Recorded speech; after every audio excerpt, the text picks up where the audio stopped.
ओम नीलांजनं समाभासं रविपुत्रं यमाग्रजं छायामार्तण्ड संभूतं तं नमामि शनिश्चरम्। ब्रह्मा मुरारीस्त्रिपुरान्ध्रकारी भानु शशि भूमि सुतो बुधश्च गुरुश्च शुक्र शनि राहु केतव सर्वे ग्रहा शान्तिकरा भवन्तु। सर्वे ग्रहा शान्तिकरा भवन्तु। क्रूराग्रह शांतिकरा भवन्तु। नमस्कार, स्वागत है आपका आचार्य वाणी में। मैं आचार्य डॉक्टर विक्रमादित्य आपके साथ हूं और आज का विषय हमारा है शनि का परिवर्तन। शनि महाराज आपकी राशि के दृष्टिकोण से बुद्धि में जा रहे हैं और बुद्धि जो है इस संसार में इस मानव को जो दी गई है, इसके अलावा किसी को नहीं दी गई उस बुद्धि को। पंचम भाव बुद्धि का भाव है, ज्ञान का भाव है, विद्या का भाव है। पंचम भाव संतान का भाव है। जितने भी सदकर्म हो सकते हैं उनका भाव भी पंचम माना जाता है, क्योंकि बुद्धि के द्वारा ही पंचम भाव चलता है। और ऐसे में आपकी राशि के दृष्टिकोण से बृहस्पति की राशि पड़ी हुई है वहां पर, और बृहस्पति की राशि में शनि का पदार्पण 30 वर्ष बाद जो हो रहा है, ढैया तो समाप्त हो रही है आपकी, लेकिन बुद्धि में शनि का पदार्पण बहुत अच्छा नहीं कहा जा सकता। और ऐसे में शनि के जो पदार्पण वहां जिस राशि में हो रहा है, वृश्चिक के दृष्टिकोण से, राशि के दृष्टिकोण से हम बात करें तो आपके लिए खास तौर पर यह समय विशेष तौर पर ध्यान रखने वाला रहेगा। देखिए, शनि का में बृहस्पति में शनि बृहस्पति का संबंध बहुत अच्छा नहीं माना जाता। दशाओं में कहा जाता है, ज्योतिष जब सीखी जाती है तो बृहस्पति में शनि आए, शनि में बृहस्पति आए तो कभी अच्छा नहीं होता।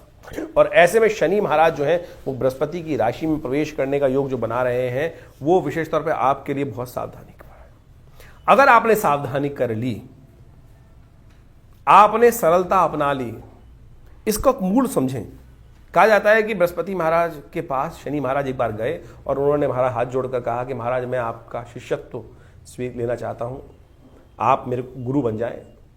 तो बृहस्पति ने एक ही बात करी, गुरुदेव बृहस्पति ने, कि भाई तुम सरल हो, पहले सरलता अपनाओ, पहले पिता का सम्मान करो, पिता के साथ जो अपने संबंध खराब है उनको ठीक करने का प्रयास करो, तब मेरे पास आना। कहा जाता है आज तक बृहस्पति और शनि के संबंध ठीक नहीं है। इसी कारण से आप समझ लीजिए, बृहस्पति की राशि में चले गए शनि महाराज तो बुद्धि का क्या हाल करने वाले। और आपने बुद्धि को कंट्रोल कर लिया है। गुरु का शिष्य एकलव्य था ना, एक गुरु द्रोण ने कहा कि नहीं, हम आपको शिष्य नहीं बनाएंगे, लेकिन एकलव्य ने वहीं बैठ के साधना करी और गुरु के ना चाहते हुए भी वो दीक्षा प्राप्त कर ली और जीवन में देखिए कहां से कहां पहुंच गया। तो ये ध्यान रखना चाहिए, शिष्य का कर्तव्य पहले तो मानो नहीं। अगर यहां आपके लिए सब, अगर आपने इतना सरलता अपने जीवन में ले आए तो क्या होगा, तो आपकी राशि के दृष्टिकोण से ये आपके लिए सौभाग्य का उदय कर देगा विषय। ये आपको सम्मान भी दिला देगा और पदोन्नति के योग भी बना देगा। यानी जो चीज आदमी को पद प्रतिष्ठा और सम्मान प्राप्त करने का योग होता है वो बन जाएगा, और नहीं हुआ तो फिर परेशानी में फंस जाओगे। शनि का उपाय करना बहुत जरूरी है। देखिए, शनि की दृष्टि कहां कहां पड़ रही है। शनि की दृष्टि आपके व्यवसाय, पहली दृष्टि 3, 7 और 10 ये दृष्टि मानी जाती है, और ये पड़ रही है शनि की कहां कहां पर, आपके व्यवसाय वाले भाव, सप्तम भाव, व्यवसाय वाला भाव, ये आपकी पत्नी वाला, जीवन साथी वाला भाव। खासतौर पे वहां पर ध्यान रखना, व्यवसाय का बहुत ज्यादा ध्यान रखने की जरूरत है, पत्नी के स्वास्थ्य का बहुत ज्यादा ध्यान रखने की जरूरत है। ये समय उनके लिए अशुभ हो सकता है। शनि की दृष्टि कभी शुभ नहीं होती है। भगवान शंकर के धाम पहुंचे हैं शनि महाराज, और कहा जाता है कि वहां दृष्टि सब लोग देख रहे थे, किनका जन्मोत्सव, गणेश जी के जन्मोत्सव के अवसर पर शनि महाराज नीचे दृष्टि दर के देखे बैठे हुए थे। कथा आती है पुराणों के अंदर। उसके बाद जब सबने कहा नहीं अरे तो आपकी भगवान शंकर का अंश है, उन पे क्या तुम्हारी दृष्टि खराब करेगी, लेकिन शनि की दृष्टि जैसे ही पड़ी, कहा जाता है उसी कारण से गणेश जी की गर्दन तक नहीं बची। तो शनि की दृष्टि अच्छी नहीं है, और शनि की दृष्टि आपके व्यवसाय पर पड़ रही है। शनि की दृष्टि आपके लाभ वाले 11वें भाव पे पड़ रही है।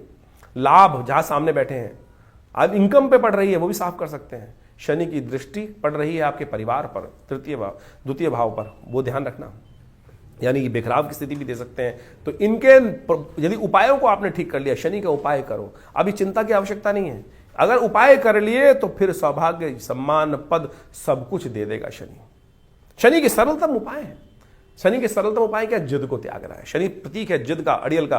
बृहस्पति ने यही तो कहा शनि को कि महाराज थोड़ा सरल हो जाओ, और यही सरलता यदि आपने अपना ली, गुरु बृहस्पति का उपाय यदि आपने कर लिया सही प्रकार से, इस समय शनि के उपाय से कुछ नहीं होने वाला, गुरुदेव को मनाना पड़ेगा। और गुरुदेव कौन है इस कलियुग में?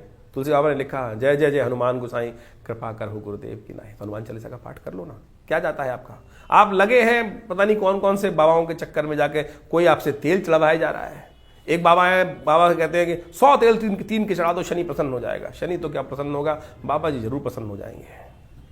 ध्यान रखना भाई, इन सब चीज़ों में, विडंबनाओं में ना फंसो। इस शास्त्र को, ज्योतिष को, अध्यात्म को बहुत सारे बिगाड़ने वाले लोग ऐसे हैं कि जो कुछ ना कुछ और करे जा रहे हैं, कुछ ना कुछ और स्थिति बना रहे हैं। सरलता अपनाने का प्रयास करो ना। अभी शनि की जयंती आएगी, हम अपने आश्रम पर उस दिन कुछ और नहीं करते हैं, 100 पाठ हनुमान चालीसा के 8 घंटे लगते हैं श्रद्धा के साथ। जय जय जय हनुमान गोसाई, आप जय हनुमान ज्ञान गुण सागर, 8 घंटे तक स्वयं बैठ के करते हैं। पूरे जितना हमारा शिष्य वर्ग आता है सब बैठ कर वहां भगवान की प्रार्थना करता है।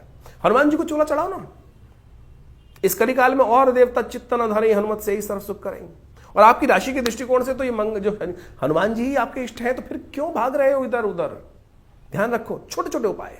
शनि का स्तोत्र पाठ, ज्ञान के अनुसार चलने का प्रयास करो। ज्ञान का बल्ब शनि बुझाने को तैयार है, बस ये ध्यान रखना। यदि ये समझ लिया तो ठीक कर लोगे। देखिए, सबसे पहले हमें समझने की आवश्यकता यह है शनि और बृहस्पति का संबंध क्या है। शनि सूर्य पुत्र है और सूर्य देवताओं में सबसे श्रेष्ठ माने जाते हैं, साक्षात नारायण के अवतार माने जाते हैं। वहीं बृहस्पति जो है देवगुरु माने जाते हैं। कहा जाता है शास्त्र के दृष्टिकोण से अनेक कथाओं के माध्यम से इन संबंधों को समझने में, वैसे ज्योतिष के दृष्टिकोण से शनि और बृहस्पति का संबंध आपस में बहुत अच्छा नहीं। कारण क्या है? कारण यह है कि एक बार शनि महाराज जो बड़े कठोर हैं, वो हैं तो आध्यात्मिक, साक्षात देवता ही माने जाते हैं। बहुत सारे लोग इनको संज्ञा दे देते हैं कि राक्षस, अरे साक्षात देव हैं शनि महाराज, न्याय अधिकारी हैं, न्याय के अनुसार से कार्य करने वाले हैं, दंडाधिकारी हैं। तो आप समझें कि शनि को इस प्रकार से भाव करना क्रूर ग्रह माने जाते हैं और उनकी तुलना पाप ग्रह के अंतर्गत की जाती है। यानी ज्योतिष के दृष्टिकोण से जो विशेष तौर पर ग्रहों के अनुसार से प्रभाव है, उनका प्रवृत्ति है, उसके अनुसार से उनकी संज्ञा दी गई है। तो शनि महाराज जो हैं वो दंडाधिकारी हैं और कहा जाता है भगवान सूर्य के पुत्र हैं। उसके अनुसार से एक बार बृहस्पति महाराज के घर गए और बृहस्पति को चाहते थे कि बृहस्पति उनके शिष्य बन जाए, बृहस्पति के शिष्य को प्राप्त हो, जिससे उनका ज्ञान वर्धन हो। लेकिन क्योंकि शनि महाराज की उनके पिता सूर्य के साथ बहुत अच्छी बनती नहीं है, कहा जाता है कि आपस में जो बहुत संबंध मधुर नहीं है, इसी कारण से बृहस्पति महाराज ने उनकी कठोरता को कम करने की बात कही। और जब तक ये बात ना हो कि आपस में संबंध ठीक ना हो, तब तक शिष्यत्व तो उनका स्वीकार मना कर दिया कि हम आपको शिष्य की दीक्षा नहीं देंगे। तो कहा जाता है इसी कारण से शनि और बृहस्पति की आपस में रुष्टता हुई। और जब भी ग्रहों के अनुसार से शनि इस हीन भाव को मन में लेकर हमेशा रहे, और इसी कारण से शनि और बृहस्पति का संबंध कभी अच्छा नहीं माना जाता। और शास्त्र के अनुसार से जब भी शनि महाराज की बृहस्पति की राशि में आते हैं तो कभी शुभ प्रभाव नहीं देते। दशाओं में आप समझे कि सूत्र कहा गया है कि बृहस्पति में शनि, शनि में बृहस्पति कभी अच्छा प्रभाव नहीं देता। खास तौर पर बृहस्पति की दशा में शनि का अंतर तो बहुत ही अनिष्टकारी माना जाता है। उसी प्रकार से जब भी बृहस्पति की राशियों में शनि महाराज आते हैं तो उनका शुभ प्रभाव नहीं होता है। तो इसके अनुसार से ज्योतिष के दृष्टिकोण से बहुत सारी बातें समझी जाती हैं। महाराज विक्रमादित्य के संबंध में भी एक अद्भुत कथा शास्त्र में आती है। उनके न्याय की पूरे विश्व में डंका बजता था, विभिन्न प्रकार की वैतालिक सिद्धियां भी उनके पास प्राप्त थी और न्याय तो विश्व में उनका प्रसिद्ध ही था। कहा जाता है कि एक बार शनि और बृहस्पति उनके राज्य में एक उनकी परीक्षा लेने उपस्थित हुए और जब महाराज ने न्याय किया तो उन्होंने बताया, जब सामने उपस्थित भी हुए शनि की, महाराज मैं शनि हूं, तो महाराज ने अपने न्याय में कोई कुसंगति नहीं रखी। महाराज विक्रमादित्य ने सही रूप से न्याय किया। शनि महाराज ने उनकी परीक्षा लेते हुए कहा कि महाराज आपने आज मेरे खिलाफ जाकर न्याय दिया है, तो जब मेरा समय आएगा तब मैं आपको बताऊंगा कि किसका प्रभाव क्या होगा। जब महाराज विक्रमादित्य की शनि की महादशा शुरू हुई, शनि का अशुभ प्रभाव शुरू हुआ, तो उनके राज ज्योतिषियों ने कहा कि महाराज आपका शनि खराब आने वाला है, तो ऐसे में आपको सावधान हो जाना चाहिए। और कहा जाता है कि जब राजा की कोई शनि की कोई भी ग्रह की अशुभ दशा होती है तो उसका पूरा प्रभाव उसके राज्य पर भी पड़ता है। तो महाराज ने कहा कि मैं कुछ दिन विश्राम ले लेता हूँ, संन्यास में चला जाता हूँ, क्योंकि मेरे कारण से मेरी प्रजा का कोई अहित ना हो। तो अपने साथ जाते जाते कुछ काशापण ले गए थे। एक जगह छोले खाने के लिए, कहा जाता है चने खाने के लिए, उन्होंने कुछ काशापण वहाँ उस दुकानदार को दिए। वो काशापण भी कोयले के बन गए, महाराज को बर्तन मांजने पड़े। आप समझे ये स्थिति है कि जब शनि खराब आता है तो विशेष तौर पर किस प्रकार का जीवन में प्रभाव उत्पन्न होता है। तो हमें आप समझें कि हमें शनि के यथाउचित प्रभाव से आपके जीवन में जो शनि का प्रभाव समझते हुए कि आपकी राशि के अनुसार से किस प्रकार का प्रभाव रहा है, उसके अनुसार से उनके उपाय भी करने का प्रयास करना चाहिए। शनि के अनेक उपाय दिव्य शास्त्र में वर्णित हैं, अनेक मंत्र शास्त्र में उपस्थित हैं। वेद के अनुसार से शनि का एक मंत्र है जो रुद्र अष्टाध्यायी में आया है, शन्नो देवी रविष्ट्रयापो भवन्तु पीतये शन्नो रविष्ट्रवन्तुनः। इस मंत्र का वैदिक मंत्र, शनि का ये वैदिक मंत्र है, इसका यथाउचित भाव से जप करना चाहिए। शनि का तंत्रोक्त बीज मंत्र है ओम प्रांग प्रींग प्रोंग से शनिश्चराय नमः। बहुत सारे लोग बात करते हैं कि बात भाव पूछने का प्रयास करते हैं, कितना जपे महाराज। देखिए, वैसे तो तुलसी बाबा ने कहा, एक घड़ी आधी से पुनियाद तुलसी संगत साध की हरे कोट अपराध। लेकिन उस भाव से कि जब मनसा वाचक तीनों रूप से एक होकर, यानी अपनी श्रुति को एक बनाकर उस परमात्म तत्व में जाकर लक्ष्य सिद्धि के लिए मन वचन और कर्म तीनों को एक कर कर उस श्रद्धा भाव से एक सेकंड के लिए भी वो मंत्र जप करेंगे तो उसका प्रभाव हो जाएगा। लेकिन वो एक सेकंड, एक क्षण, एक पल कैसे प्राप्त होगा, वो प्राप्त करने के लिए भी तो समय चाहिए, इतना ध्यान चाहिए, इतना विश्वास चाहिए, इतना अभ्यास चाहिए। वो हो नहीं पाता है। तो इसीलिए कहा गया कि जो 1.25 लाख जप करो, 5 लाख जप करो, 10 लाख जप करो। वैसे शनि की संख्या जो है, जब अशुभ प्रभाव चल रहा हो महादशा में, तो 19 लाख मंत्र जप करने की शास्त्र में प्रमाणित बात की गई है। तो इतना मंत्र जप करने से ही उसका नेगेटिव प्रभाव, इस कलिकाल में तो मंत्र जप की संख्या कई गुना अधिक बढ़ा दी गई है। तो उसको जप करना चाहिए, तब जाकर उसका प्रभाव, नेगेटिव प्रभाव दूर होता है।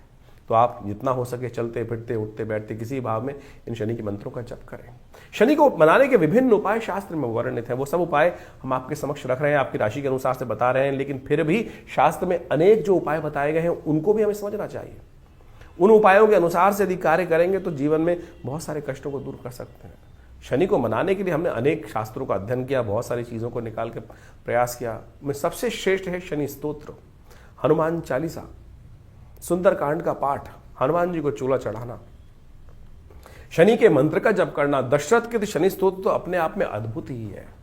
वो दशरथ कृत शनि स्तोत्र किस प्रकार से पाठ किया जाता है उसको हम करके दिखा देते हैं आपको। कहा जाता है कि महाराज दशरथ जो हैं वो देवासुर संग्राम में जब जा रहे थे तो रास्ते में शनि के दर्शन हुए और उस समय उन्होंने शनि के दर्शन का लाभ लेते हुए, क्या होता है आमतौर पर जब शनि महाराज कहीं रास्ते में किसी के पड़ते हैं तो कुछ रास्ते में क्या होता है, लोग रास्ता बदल देते हैं। लेकिन महाराज दशरथ ने उस वक्त महाराज शनि की प्रार्थना करी और दशरथ कृत शनि स्तोत्र शास्त्र में वर्णित है।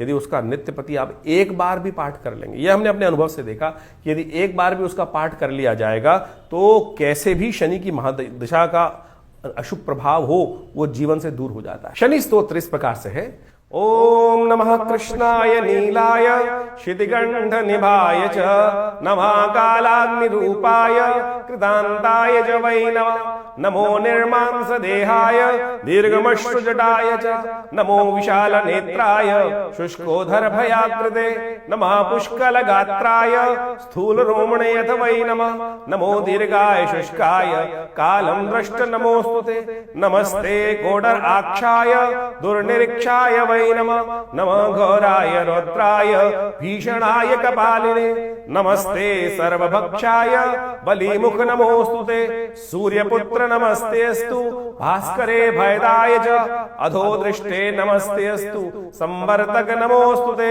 नमो मंदगते तुभ्यं निरस्तंशाय नमोस्तुते तपसा दग्धदेहाय नित्यं योगरताय च नमो नित्यं सुदार्ताय अतृप्ताय च वै नमः ज्ञानचक्षु नमस्तेस्तु कश्यपात्मजसूनवे तुष्टो ददासि वैराज्यं हृष्टो हरसि तच्छणात् देवासुर मनुष्याश्च सिद्धि विद्याधरोरगा त्वया विलोकिता सर्वे नाशं यान्ति समूलता प्रसादा कुरु मे देव वराहोऽहम् उपागता एवं अस्तु तदा सरिग्रह राजो महाबला।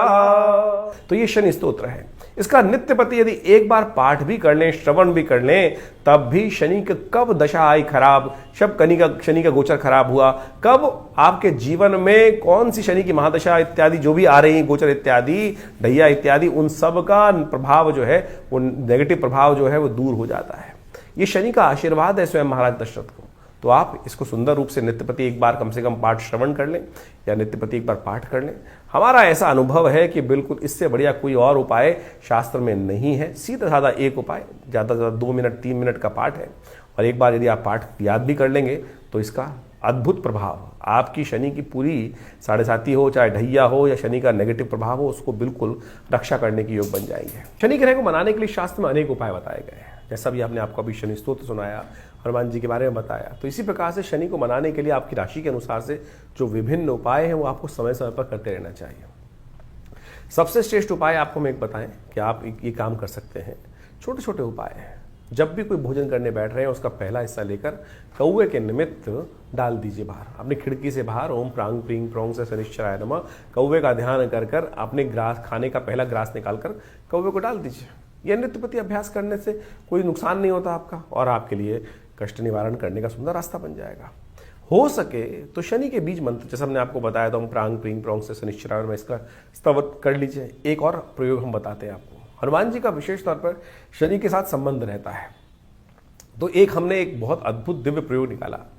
हनुमान जी के बीज मंत्र को शनि के बीज मंत्र से संपुट युक्त करने के उपरांत यज्ञ करें, और उसका जब भी कर ले तो बहुत अच्छा रहेगा। जैसे ओम हंग हनुमतये नमः, ओम प्रांग प्रींग प्रोंग से शनिश्चराय नमः, ओम हंग हनुमतये नमः, ये एक हुआ। तो इसी प्रकार से यानी शनि के बीज मंत्र के आगे हनुमान जी का बीज मंत्र, उसके पीछे हनुमान जी का बीज मंत्र संपुट युक्त करने के उपरांत इसको प्रोसेस करने का प्रयास करें। यदि एक माला इसका कर लें तो हनुमान जी पर विशेष तौर पर शनि की कृपा है कि जब भी, क्योंकि हनुमान जी ने कई बार शनि की रक्षा करी, और रावण वाली कथा तो सबको पता ही है कि किस प्रकार से रावण की लंका दहन करने के बाद शनि जो वहाँ पर विशेष तौर पर रावण की लंका में जो उनको जेल में बंद कर रखा था और उसके बाद वहाँ मुक्त कराया। तो इस प्रकार से तो इसी जब शनि ने हनुमान जी को आशीर्वाद दिया तो उसके बाद से कहा जाता है कि जब भी हनुमान जी के भक्त पर शनि कभी अपना दुष्प्रभाव नहीं दिखाते। दिल्ली के पास एक कोकिला वन क्षेत्र है, वहाँ पर एक विशेष मंदिर है। कहा जाता है कि विशेष तौर पर भगवान कृष्ण के समय पर शनि बड़े परेशान थे, दुखी थे, और भगवान कृष्ण के समक्ष जाकर उन्होंने अपना दारुण दुख उपस्थित किया कि मुझको कोई स्थान नहीं देता। तब भगवान कृष्ण ने अपने ब्रज क्षेत्र के अंदर कोकिला वन क्षेत्र में शनि को वहाँ स्थापित किया है। कहा जाता है कि शनि के वहाँ दर्शन कर कर, शनि की वहाँ पूजा कर कर, शनि के पर वहाँ तेल चढ़ाकर जो भी जीवन में शनि के कष्ट हो रहे हैं उनसे निवृत्ति का सुंदर मार्ग बन जाता है। तो शास्त्र में अनेक जगह इस प्रकार के सुंदर तीर्थस्थल हैं, उन सबको प्रमाणित शास्त्र में किया गया है, शास्त्र की कथाओं के अनुसार से। तो अनेक अनेक उपाय शास्त्र में वर्णित हैं, आप उन सब उपायों को करके बहुत सारे कष्टों को दूर कर सकते हैं। हनुमान चालीसा का पाठ तो नित्यप्रति चलते फिरते उठते बैठते करेंगे तो शनि के जो विशेष नेगेटिव प्रभाव है उनसे आपके जीवन के कष्ट दूर होने के योग बन जाएंगे। काली गाय को भोजन कराना, काली उड़द का दान करना, साबुत वाली काली उड़द है उसका दान करना, एक कटोरी लेकर दान कर दीजिए। तेल का दान करना छाया पात्र में। और एक बात और ध्यान रखें, दान किसको किया जाए।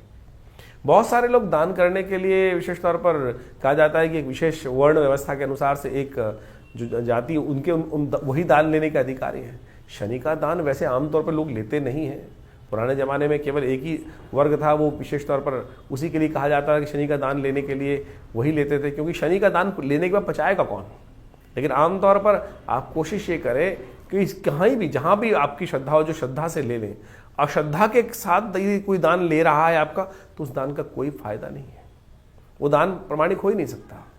तो इसलिए दान के लिए सबसे बड़ी समस्या है कि दान किसको दें। अरे दान का सबसे बढ़िया अधिकारी तो परमात्मा ही है। परमात्मा को ही वो उनका तेरा तुझको अर्पण क्या लागे मेरा। तो यज्ञ आप जो करते हैं ना, यज्ञ में तिल की आहुति यदि शनि के लिए निमित्त दी जाए, ओम प्रांग प्रींग प्रोंग से शनिश्चराय स्वाहा इस मंत्र का उच्चारण करते हुए, तो कहा जाता है कि शनि के तमाम, क्योंकि भगवान को जो आहुति देते हैं वो देवता को ही प्राप्त होती है और अग्नि के माध्यम से वो देवता तक पहुंच जाती है। आप सामने वाला व्यक्ति दान दे रहे हैं, अब समस्या क्या होती है, हमने किसी को दान दिया, कुछ पैसे दान दे दिए और उसने उससे कुछ व्यभिचार कर्म कर दिया, गलत व्यभिचार काम कर दिया, कुछ और नशा कर लिया, तो फिर क्या होगा, दान देने वाले का भी लगेगा, कष्ट होगा कि मैंने दान दिया था और इसका गलत का उपयोग किया गया। तो ऐसे में हमें ध्यान रखना चाहिए। तो सबसे श्रेष्ठ जो हमारे शास्त्र में कहा गया है कि देवता के निमित्त यज्ञ करें। यज्ञ में तिल का संबंध शनि के साथ बहुत बढ़िया से कहा जाता है और काले तिलों का के द्वारा शनि के निमित्त जो आहुति प्रदान करेंगे, इस प्रकार से इस मुद्रा के द्वारा। शनि की विशेष तौर पर एक मुद्रा भी है, यहाँ बताना प्रयास करते हैं हम। शनि का जो भी मंत्र जप करें या शनि आपकी कुंडली में नेगेटिव प्रभाव कर रहा है तो उस समय इस मुद्रा का अभ्यास करें। ये सबसे बड़ी आकाश मुद्रा जो है, सबसे ये उंगली आपके हाथ में जो उंगलियां हैं, ये बृहस्पति की उंगली है, शनि की उंगली है। शनि की उंगली को अंगुष्ठ के अग्रभाग से जोड़ देने से ये आकाश मुद्रा बन जाती है। शनि के तमाम मंत्रों का जप करते हुए इसी मुद्रा का अभ्यास करना चाहिए। शनि की आहुति भी इसी मुद्रा से देने का प्रयास करना चाहिए। और हमारे हमने विवेकानंद योगाश्रम में तो इस प्रकार के आयोजन समय समय पर करते ही हैं। अभी शनि जयंती आएगी और शनि जयंती पर हमने 100 पाठ हनुमान चालीसा के रखे हुए हैं। बड़ी विचित्र स्थिति है, लोगों ने ऐसी स्थिति बना दी शनि के नाम पर तेल दान करने के लिए 100 तेल के टीन दान करवा दिए जाते हैं और उसको जमीन में डाल दिया जाता है। ऐसी क्या फायदा शास्त्र के अनुसार से? शास्त्र में इस प्रकार की चीजें वर्णित नहीं है। दान करने के बाद उसको कहीं ना कहीं उपयोग क्यों होना चाहिए चीज। बड़े बड़े मंदिर बना रखे हैं लोगों ने कहीं विभिन्न जगहों में, और उनसे पूछा जाए तेल का क्या करते हो तो कई जगह कहा जाता है कि वो तेल हम जमीन में डाल देते हैं। अगर जमीन में भी डाल रहे हैं वो तेल बोरिंग कर तो जमीन को आप खराब कर रहे हैं। तो शास्त्र में इस प्रकार की कहीं भी कोई स्थिति वर्णित नहीं है जो तथाकथित तौर पर आज लोगों को मूर्ख बनाने के लिए ये व्यवस्थाएं बनाई जा रही हैं। आप दान करते हैं तो उसका कहीं ना कहीं उपयोग होना चाहिए, श्रद्धा के साथ करने का प्रयास कीजिए। तो हमने आपके समक्ष बात रखी। तो ये सीधे साधे उपाय, जैसे ये आकाश मुद्रा है, इसका नित्य प्रति अभ्यास कीजिए। शनि का कैसे भी नेगेटिव प्रभाव होगा बिल्कुल ठीक होने के रास्ते पड़ेंगे। तो अभी हमने आपकी राशि के अनुसार से विभिन्न प्रकार की कथाओं के माध्यम से इस बात को आपके समक्ष रखा है। तो कोशिश ये करें इन छोटे छोटे उपायों को अवश्य करने का प्रयास करें। धीरे धीरे आपके जीवन से कष्ट दूर होगा। शनि जब बहुत परेशान कर रहे हो तो तुलादान सबसे शिष्ट है। अपने वजन के बराबर सतनाजे का दान लेकर, 7 अन्न उसमें काला उड़द जरूर होना चाहिए, गरीबों को दान कर दीजिए। कहा जाता है शरीर रक्षा के लिए और शनि के विभिन्न नेगेटिव प्रभावों को दूर करने के लिए दान सबसे बढ़िया और श्रेष्ठ माना जाता है। तो इसको करने का प्रयास कीजिए। तो देखिए धीरे धीरे इन सब चीज़ों को करेंगे तो आपके लिए अच्छा योग बनेगा, कष्ट निवारण का योग बनेगा। और विशेष तौर पर अपनी जन्मपत्री का अच्छे शोध करा लें कि क्या आवश्यकता है। हर राशि के अनुसार से, हर जीवन के अनुसार से आपकी जन्मपत्री में क्या मुख्य कारण बना हुआ है, किसके कारण से जीवन की समस्याएं आ रही हैं। आप जो वस्त्र धारण करते हैं उसका भी प्रभाव है। आप किनके लिए, जो आप ये बात समझने की आवश्यकता है कि जो हम वस्त्र धारण कर रहे हैं किनके लिए लकी है, किनके लिए अनलकी है। सारी चीजें एक ही व्यक्ति के लिए लकी नहीं हो सकता है, भाग्यशाली नहीं हो सकता है। किसी के लिए कोई मार्ग भाग्यशाली है, किसी के लिए कोई मार्ग भाग्यशाली है। उसके लिए पूरी तरह से शोध की आवश्यकता है। आपकी जन्मपत्री को अच्छे से विश्लेषण कर कर, चीज़ों को ग्रह योगा योग देख कर कि कौन सा चीज़ आपके लिए अच्छी दिखाई देती है, कौन से रंग के वस्त्र आपको पहनने चाहिए, कब पहनने चाहिए, कब नहीं पहनने चाहिए। तो ये सब शास्त्र में वर्णित है ये सब चीज़ें, और उसके अनुसार से जो ज्योतिषीगण हैं उन सब का अध्ययन कर कर आपको हम मार्ग बताने का प्रयास करते हैं। आशा करते हैं इन सब चीज़ों को समझेंगे और ज्योतिष की और बहुत सारी बातें हैं उनको धीरे धीरे अपने जीवन में उतारने का प्रयास करें तो लाभ होगा। तो ये शनि का जो विशेष प्रभाव है आपकी राशि के अनुसार से हमने आपको समझाने का प्रयास किया। देखिए ग्रहों का प्रभाव वास्तविक तौर पर पूरे विश्व में पड़ता है, और ग्रहों के प्रभाव को यदि समझ लिया जाए तो उसके अनुसार से हम अनेक उपाय विधि के अनुसार से, जिसका जैसी श्रद्धा होगी वैसा उपाय वो बताएगा। जैसे किसी को अगर आप समझें, किसी को आयुर्वेद में ज़्यादा महारत हासिल है तो उसको आयुर्वेद के ही उपाय दिखाई देंगे। किसी को वास्तविक तौर पर एलोपैथिक की अच्छी महारत है तो उसको एलोपैथिक के ही सब उपाय समझ में आएंगे। किसी को होम्योपैथिक के उपाय है तो उसको होम्योपैथिक की दवाइयाँ ही समझ में आएंगी, और उसने उसका प्रभाव देखा है उसके अनुसार ही वो लोगों के समक्ष रखेगा और उसका प्रभाव एनालाइज कर कर लोगों के ऊपर आता भी है। तो इस बात को हमें समझना चाहिए। तो ज्योतिष के अनुसार से, हमारे अध्ययन के अनुसार से हमने जितने उपाय शास्त्र में जहाँ जहाँ जिस प्रकार से हमने करके देखे, पिछले करीब अनेक वर्षों से बहुत सारे जो लोग आते हैं उनके ऊपर देखा, अपने ऊपर देखा, अपने परिवार के ऊपर देखा, समस्त समाज के ऊपर देखा, तो हमने वही उपाय आपके समक्ष रखे हैं। इसके अलावा भी हजारों प्रकार के उपाय हैं, लेकिन उपाय विशेष तौर पर इस प्रकार से करने चाहिए कि जिससे मन दुखी ना हो, कि संसार में किसी को उसका नेगेटिव प्रभाव ना उपस्थित हो। ऐसा समझें कि ज्योतिष के दृष्टिकोण से परमात्मा, हमारे ऋषि मुनियों ने कोई ऐसा उपाय लाखों रुपए खर्च करने वाले उपाय तो नहीं बताए। सीधे साधे जो उपाय हैं, भगवान का स्तवन, थोड़ा मोटा दान, जो आपकी सामर्थ्य के अनुसार से यदि आप करेंगे तो सत्य मानिए कि उससे परिवर्तन आने का योग बनेगा। इसको ऐसा कतई ना समझें कि इसको उपाय करने के लिए हमको इतना महंगा खर्चा करने वाला उपाय करना है, मेरे पास पैसे नहीं है, उधार लेकर पैसे लाऊं और उससे उस उपाय को करूं और उसके बाद फिर अपने जीवन को, कष्ट को दूर करने के लिए वो कार्य करूं, तो वो उपाय नहीं हुआ भाई। तो शास्त्र में ऐसे उपायों को स्थान दिया ही नहीं गया है। अपनी सामर्थ्य के अनुसार से, अपने पुरुषार्थ के अनुसार से जो कुछ हम दान पुण्य इत्यादि, भगवान का स्तवन और पूजन इत्यादि कर कर अपने जीवन के कष्टों को दूर करने का मार्ग बनाते हैं, वही शास्त्र में प्रमाणित किए गए हैं। अनेक अनेक पुराण, अनेक अनेक ग्रंथ, उन सब में अनेक उपाय मंत्र के माध्यम से, दान के माध्यम से, स्नान के माध्यम से शास्त्र में वर्णित हैं, और उन सबको हमने आपके समक्ष यथाउचित भाव से रखने का प्रयास किया। शास्त्र में विभिन्न कथाएं भी हैं। बहुत सारे लोग इस बात को बताने का, समझाने का बहुत सारे मैसेज भेजते हैं कि भाई आप कथाएं क्यों सुनाते हैं। अरे भाई, शास्त्र में कथाएं हैं तो उससे विश्वास जागता है। यदि विश्वास ही नहीं होगा तो कैसे कार्य करोगे। और पौराणिक कथाओं को, उसके लिए विशेष तौर पर शास्त्र में जो चीजें वर्णित है उससे हमारे मति के भ्रम दूर होते हैं। नहीं तो व्यक्ति को कैसे कह दोगे कि मतलब ऐसे कर लो ऐसे कर लो ऐसे कर लो, तो उससे क्या होगा, वो कहेगा कुछ होता ही नहीं है। तो उस पर विश्वास जगाने के लिए, समझ जगाने के लिए इस तमाम कथाओं को यहाँ उपस्थित करना परम आवश्यक है, और वही हम करते हैं। इसके अनुसार भी गोचर का प्रभाव तो आप देखते ही हैं, जो राशि के अनुसार से हम बताते हैं। बहुत सारे लोगों का मत ये होता है कि राशि के अनुसार से आप बताते जो हैं वो संसार के समस्त 12 कैटेगरी में ही बढ़ सकता है। देखिए, गोचर का प्रभाव तो राशि के अनुसार से ही बताया जाएगा, और अनेक अनेक सिद्धांत है, या तो राशि के अनुसार से या लग्न के अनुसार से उसको पढ़ा जा सकता है। अब जो हम लोग जर्नल वे में यहाँ समझाने के उपस्थित कर रहे हैं, प्रयास कर रहे हैं, वो राशि के अनुसार ही गोचर का, इंडिविजुअल जन्मपत्री को आप यहाँ सोशल मीडिया लेवल पर नहीं डिस्कस कर सकते हैं। उसके लिए तो आपके अपनी एक समय चाहिए, व्यवस्था चाहिए और टाइम चाहिए, उसके अनुसार से आप समझने का प्रयास करें। लेकिन फिर भी गोचर का प्रभाव तो जर्नल है, और उसको उसके अनुसार से समझा जा सकता है, और वो उसमें कहीं कोई गलत बात नहीं है। तो उसको आप समझें, उसका प्रभाव अपने अनुसार से उस चीज़ को समझेंगे तो देखिएगा परिवर्तन का योग अच्छे से बना सकते हैं आप। ये उपाय जितने हमने बताए, इसका अवश्य प्रयास कीजिए। हाँ, जो उपाय मंत्र संस्कृत के हैं उनका संस्कृत का उच्चारण बिल्कुल ठीक से करने का प्रयास करना चाहिए, तो ही उसका पूर्ण प्रभाव प्राप्त होगा।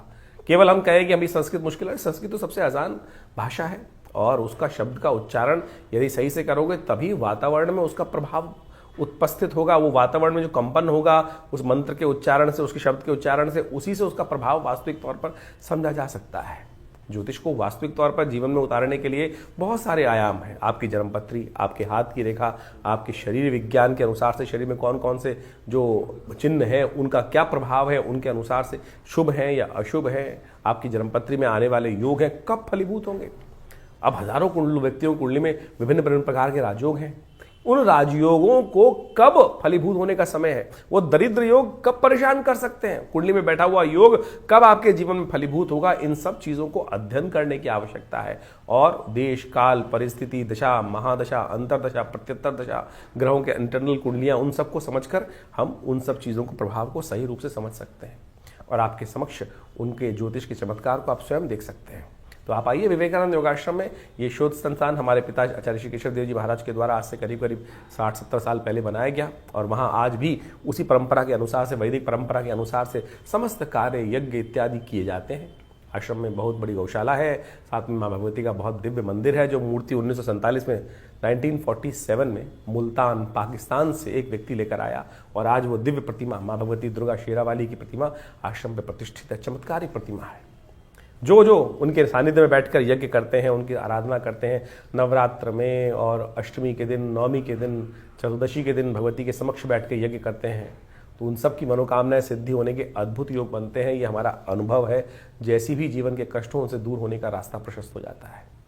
तो आप आइए विवेकानंद योगाश्रम में अपने निजी जो भी विचार विमर्श करने के लिए उस संबंध में भी आश्रम पर आकर आप संबंध स्थापित कर सकते हैं। हमारी वेबसाइट है acharyvikramaditya.com, आचार्यवाणी चैनल है, और दिल्ली में एक बहुत बड़ा योग प्राकृतिक चिकित्सा आयुर्वेद का हॉस्पिटल भी है, और वहाँ पर पूरा अभी हम बहुत जल्दी ही एलोपैथिक हॉस्पिटल का भी निर्माण करने जा रहे हैं।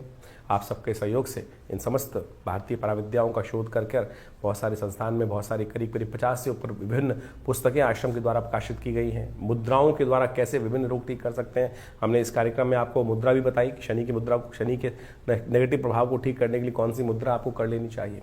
तो इस प्रकार के तमाम जो भी कार्य हैं आश्रम के द्वारा किए जा रहे हैं, बहुत सारे संस्थान कार्य किए जा रहे हैं। आप भी हर रविवार को यज्ञ में आ सकते हैं। सुबह 8 बजे से लेकर 10 बजे तक ये यज्ञ का कार्यक्रम होता है, भंडारा होता है। आपने नाम से ही भंडारा कराना चाहते हैं तो उसके लिए भी आश्रम में विभिन्न कार्यों में सहयोग कर सकते हैं। गौ सेवा इत्यादि में अपनी सहयोग देना चाहते हैं तो उसके लिए भी आश्रम के नंबर्स हैं, उनमें भी अपना सहयोग आप देना चाहें तो बिल्कुल बहुत सुंदर तरीके से उसकी व्यवस्था है आश्रम में। तो आप आइए, विवेकानंद योगाश्रम दिल्ली में स्वागत है। धन्यवाद, नमस्कार।